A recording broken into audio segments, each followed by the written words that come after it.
you're hired to speak or you're offered to speak at a Rotary Club or some civic organization, and they say, we'd like you to give 20 minutes.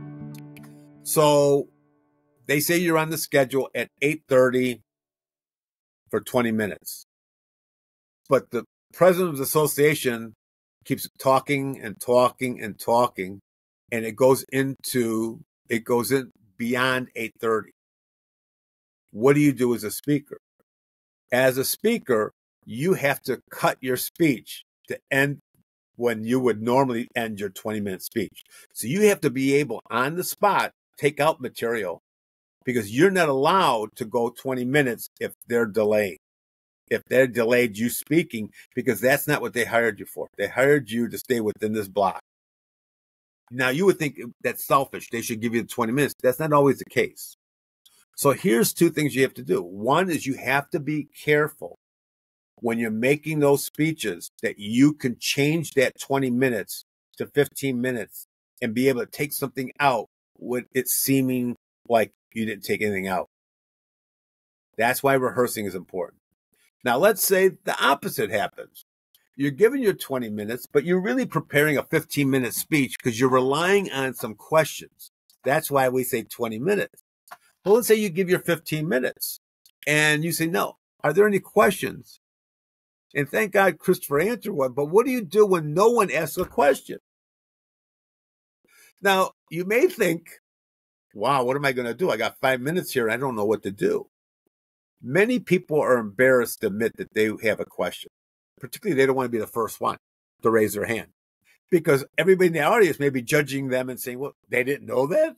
So who's going to take the risk? So here's what you do.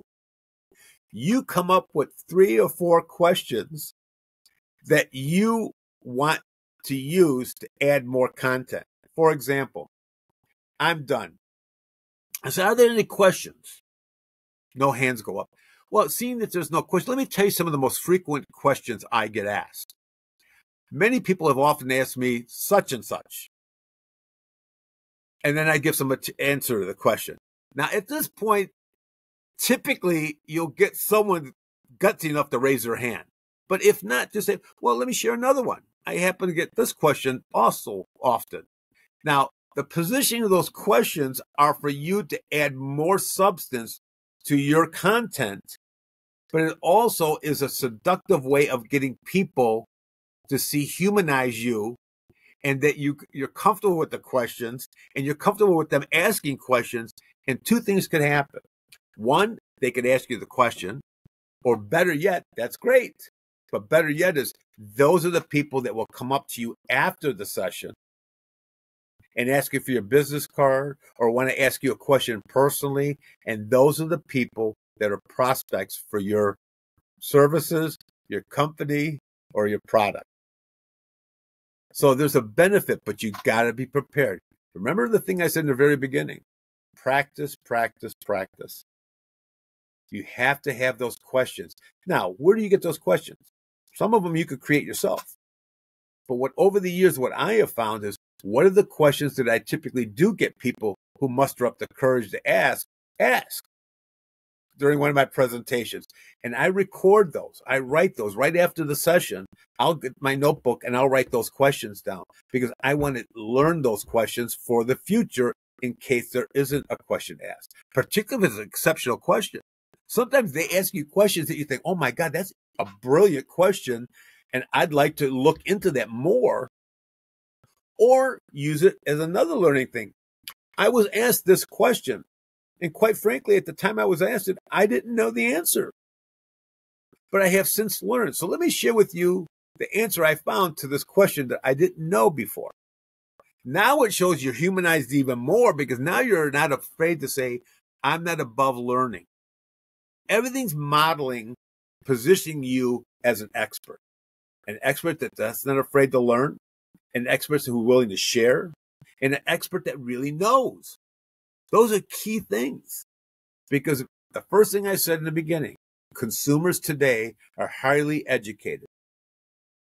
Highly educated. So they know stuff. It's not like in the old days when you're talking to rookies that had no knowledge. They know, and they may ask you more poignant questions because they have knowledge. or they read something and offer you. So I read in such and such book, but let's say you didn't read that book. How do you handle that? I get that all the time when I was a mental health professional. Did you read this book? And did you read this book? Codependent No More. And, I'm okay, you're okay. All the books that were early in the psych world. Well, I didn't read them all. I could lie and say I read them all, but most professionals don't read them all. So what you say is, you know what? I have not read that book.